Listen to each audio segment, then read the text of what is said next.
निलेश रेखाला म्हणतो की तुझ्यासारखी मुलगी मी माझ्या आयुष्यात आजपर्यंत पाहिली नाही. तू तुझ्या माहेरच्या घरातली कामं अशी करायची का? निलेश चिडून बोलला. रेखा म्हणाली की मला माझ्या सासरच्या घरी जेवढे काम करावे लागते तेवढे काम मी माझ्या माहेरच्या घरी कधीच केले नाही. मी माझ्या माहेरी 7 वाजता उठायचे, इथे मला 5 वाजता उठावे लागते आणि सर्व गोष्टी तुम्हाला जागच्या जागी आणि वेळेवर द्याव्या लागतात. तरी स्वयंपाक, भांडे, कपडे सगळं मीच करते. अजून काय करू तुमच्यासाठी? निलेश म्हणाला, एकतर सतत तुझी बडबड ऐकावी लागते. तू किती उद्धट बाई आहेस. कुठे जायचं झाले तर तासभर तर तुला आवरायलाच लागतो. आता तर शेजारची बाई आलीच तर तू 2 तास गप्पा मारण्यात घालवशील. या बाईशी लग्न करून अडकल्यासारखं वाटतंय.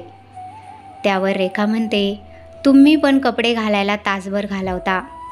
निलेश म्हणतो, रेखा, असे तुझे वागणे मला अजिबात आवडत नाही.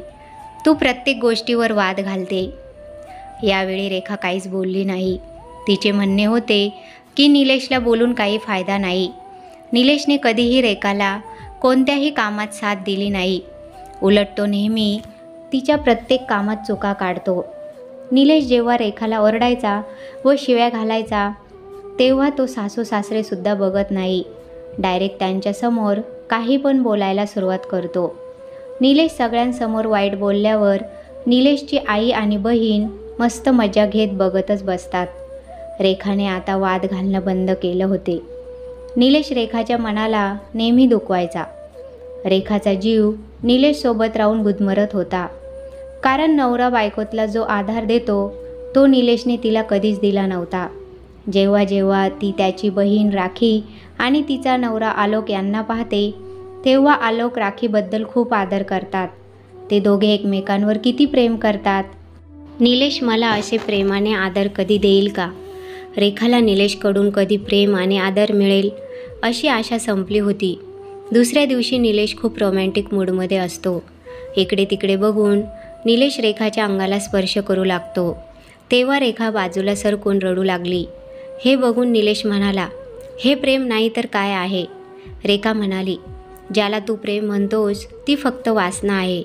प्रेम म्हणजे आपल्या पत्नीला आधार देणे, तिची काळजी घेणे, तिला हव्या नको त्या गोष्टींचा विचार करणे, त्याला प्रेम म्हणतात.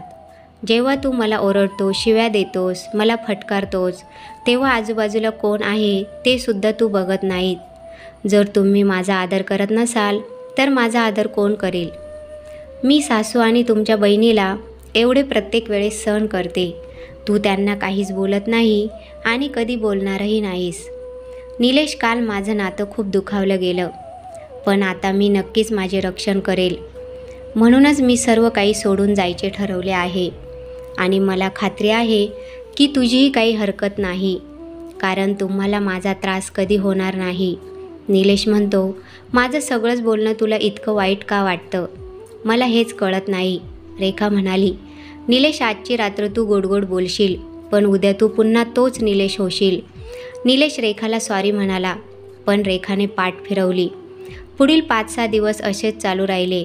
निलेशला ते सहन नाही झाले आणि तो म्हणाला, मी वचन देतो की इथून पुढे असे होणार नाही. रेखाने अजूनही काही प्रतिक्रिया दिली नाही, कारण यावेळी ती कठोर निर्णय घेण्याची वाट पाहत होती.